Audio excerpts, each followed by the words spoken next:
سلام تخاتلتي channel مدالم ازي اب عالم ناي تفتصمو ازيوم اغرمتي مسحقتن محزنتن فصامتات بسحباي منقدي ان قرولو channelنا ايو تحسوتاتنا بقصال نخوصحكم سبسكرايب بمغار بيسو يخونو ناب علتاوي تاريخنا كنسجر حدا ترى من اسي كوكذا ديوكي وزا نعلم بمولي كغير يخلدي مبزحت سوات اي كالن يبل نيرم ግን ዝወድ እዚ የሕጊ ዩቲዩብ ዳግማ ጽሒፍዎ እዩ ንሱ ንጉስ ዩቲዩብ ጥራሕ ኣይኮነን ንሱ ሚስተር ቢስት እዩ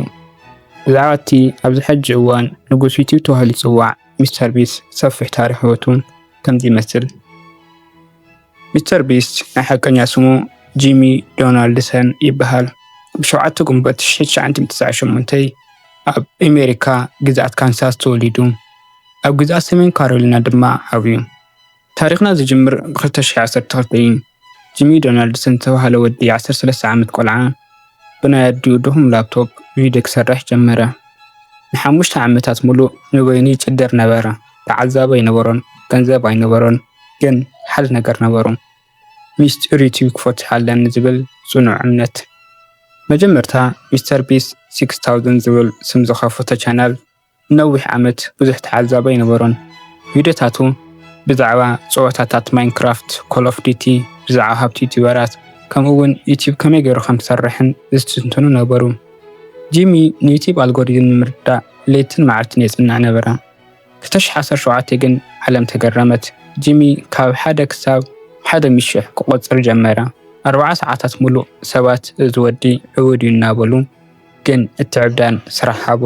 ቪዲዮ ቫይራል ኮነ ካብኡ ንየው ጂሚ ሓደ ሚስጥር ተረድአ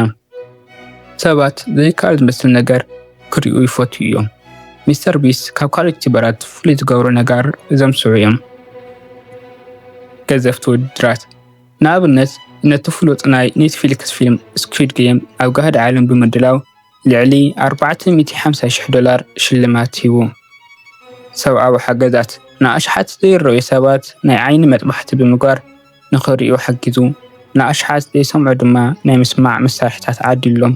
ብተወሳኺ ኣብ ኣፍሪካ ልዕሊ 100 ዒላታት ማይ ኣፍርዩ እዩ ከባቢያዊ ስራሕቲ ብደረጃ ዓለም 20 ሚልዮን ኣዋም ንምትካል እና ካብ ውቅያኖስ ርስሓት ንምጥራይ ዝገበሩ ጎስጓስ ዓብዪ ዓወታት ረኺቡ ሚስተር ቢስት ካብ ዩቲዩብ ዝረኽቦ $1,000,000 ዳርጋ ኩሉ መሊሱ ኣብ ዝቕፅል ዝዓበየ ቪድዮ ይዘውዕሎ ዝያዳ ኩር ቪድዮ ተሰሪሐ ዝያዳ ተዓዛቢ ይረክብ ዝያዳ ገንዘብ ትረኽቡ ድማ ዝያዳ ሓገዝ ዝገብር ዝብል ፍልስፍና ኣለዎ ብተወሳኺ ሚስተር ቢስት በርገር ዝበሃል ናይ ምግቢ ትካልን ፊስትቦል ዝበሃል ናይ ቸኮሌት ፍርያት ብምኽፋት ዓብዪ ነጋዳይ ኮይኑ ኣሎ ብ2014 ዓ.ም ሚስተር ቢስት ነቲ ነዊሕ ዓመታት ቀዳማይ ዝነበረ ናይ ህንዲ ቻናል ቲ ሲሪየስ ብምሕላፍ ኣብ ዩቲዩብ ዝለዓለ ሰዓብቲ ሳብስክራይበርስ ዘለዎ ቻናል ክኸውን በቂዑ ሕዚ ልዕሊ 300 ሚልዮን ሰዓብቲ ኣለዎ ካብ ታሪክ ሚስተር ቢስት እንታይ ንመሃር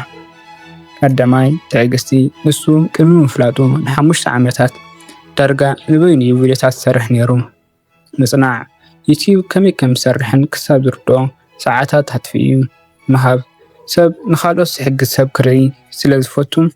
እቲ ሰብኣዊ ስራሕቱ ንዓወቱ ዓብዪ ሓገዝ ኮይኑዎ እዩ ሎሚ ሚስተር ቢስት ልዕሊ 300 ሚልዮን ሰዓብቲ ዘለዎ ታሪኹ ዝምህረና ነገር ታልዩ ትዕግስትን ጻዕርን ምስ ዝህሉ እቲ ከባድ ዝተወገፀ ሕልሚ ክሳብ ሰማይ ክበጽሕ ከም ዝኽእል እዩ ንስኻ ኸ ሚስተር ቢስት ካብ ዝገበሮም ስራሕቲ ኣየናይ ዝያዳ ያገርመካ ኣብ ኮሜንት ጽሓፈልና ነዛ ቪድዮ ተፈቲኻያ ላይክ ሼር ቻናልና እውን ሰብስክራይብ ምግባር ኣይትረሳ ሰላም ናይ ሎማዓንቲ ሕሶና እዚ ዝተኸታተልኩም ይመስል ነይሩ ትሕሶና ተፈቲኹም ላይክ ምግባር ሓሳብ ኣስተያየትኩም ኣብ ኮሜንት መጽሓፍን ታሪክ ንዝፈቱ ዓርክኹም ሼር ምግባርን ኣይትረስዑ ሰብስክራይብ ቱ ቻናልና ቻናል መዳለም ሰላም